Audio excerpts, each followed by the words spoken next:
সারা দেন মাত্র 5 বার। আল্লাহু আকবার কোন। আল্লাহ কয় আমার মুখপাত্র ফজরের টাইমে ডাক দে তোরে, হাইয়া আলাস সালাহ ডাক দেনি তোরে, হাইয়া আলাস সালাহ কয় ডাক দে, আমার ডাকে সাড়া দে।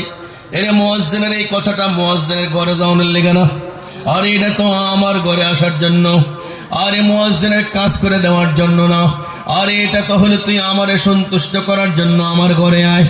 আমি তোরে দৈনিক ডাকবো কয়বার?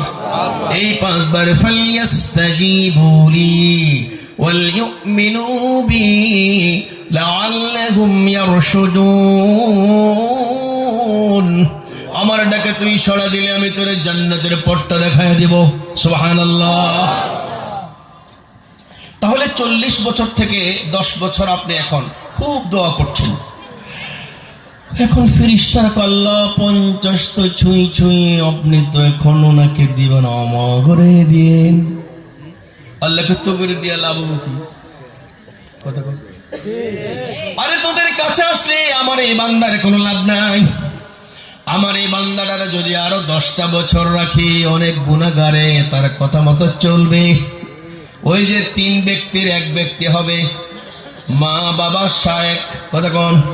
আরে আল্লাহ ওয়ালা তো হয়ে গেছে, আমি ওর নাম তো লিখে দিছি আল্লাহর লিস্টে। এখন ওর কাছে আসা যাওয়া করে যারা আমল শিখবে, আরে আমাদের কোনো আল্লাহ ওয়ালা খিচুড়ির ডেকসি পাক করা শিখায় নাই কথা কোন। আমাদের কোনো আল্লাহ ওয়ালার লাল শালু বাদন শিখা নাই, আরে আমাদের কোনো আল্লাহ ওয়ালারা মাজারের সেজদা করা শিখা নাই, আরে আমাদের কোনো আল্লাহ ওয়ালারা ওই মাজারের কাছে প্রার্থনা করা শিখায় নাই কথা কোন। বরঞ্চ শিখাবে প্রার্থনা করব কার কাছে? শুধুমাত্র আল্লাহর কাছে। ইয়াকা না'বুদু ওয়া ইয়াকা নাস্তাঈন।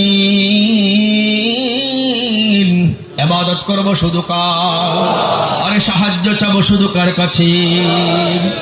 আল্লাহ কয় আমার এই বান্দার কাছে আমার কিছু গুনাহগার বান্দারা আসা যাওয়া করলে, আমার এই গুনাহগার বান্দাগুলোরে ওই যদি একটা কথা কয়া দেয়, আমার গুনাহগার বান্দার দিল পর্যন্ত লাইগা যাবে। লাইগা গেলে যদি লাইগা যায় 70 লক্ষ টাকা কথা কোন। আর যদি লাইগা যায় আমার বান্দা হয়ে যাব জান্নাতি। আমি আমার এই বান্দাটারে আরো 10টা বছর রাখতে চাই, আমি আরো 10টা বছর হায়াত দিয়ে দিলাম। কত হলো এখন? 60 হয়ে গেল।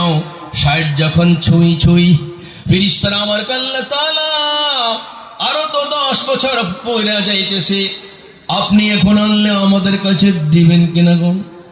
আল্লাহ কারে তোর কাছে দিয়া লাভ নাই। আমার এই বান্দার কাছে যেইভাবে মানুষরা আসতেছে, আমার এই বান্দার সঙ্গে তার জন্য আমি একটা অফার রেডি করেছি মাত্র। আরে তার চেহারার দিকে তাকাবে মানুষ, তার সঙ্গে মুসাফাহা করবে। যারা তার সঙ্গে মুসাফাহা করবে, আমি আল্লাহ তাআলা এই মুসাফাহার বরকতে পয়গম্বরের ফজিলত দান করে দিব। আল্লাহর পয়গম্বর বলছেন, মান সাফাহা আলিমান ফাকাদ সাফাহানি। কোন একজন আল্লাহওয়ালা আলেমের সঙ্গে তোমরা কেউ যদি মুসাফাহা করো, আমি যখন থাকবো না, তারা যেন আমি পয়গম্বরের সঙ্গে মুসাফাহা করলো। আমি ওরে 10টা বছর রেখা দিব। আমার বান্দারা তার কাছে আসবে, আমার গুনাহগার বান্দারা তার দিকে তাকাবে, তার সঙ্গে মুসাফাহা করবে, তার কথা শুনবে। শোনা না গেলেও দূর থেকে তাকালেও গুনাহ মাফ হয়ে যাবে। আল্লাহু আকবার। ফেরেশতারা কয় ঠিক আছে আরো 10 বছর। আরে 10 বছর পুরো না হইতে আবার যায়।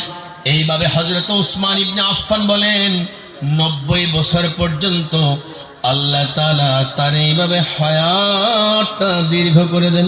সুবহানাল্লাহ। কি বুঝাইলাম? আল্লাহ যে হায়াতটা লেখা দেন, আর এই হায়াতটা বাড়ার জন্য কিন্তু রাস্তা আছে।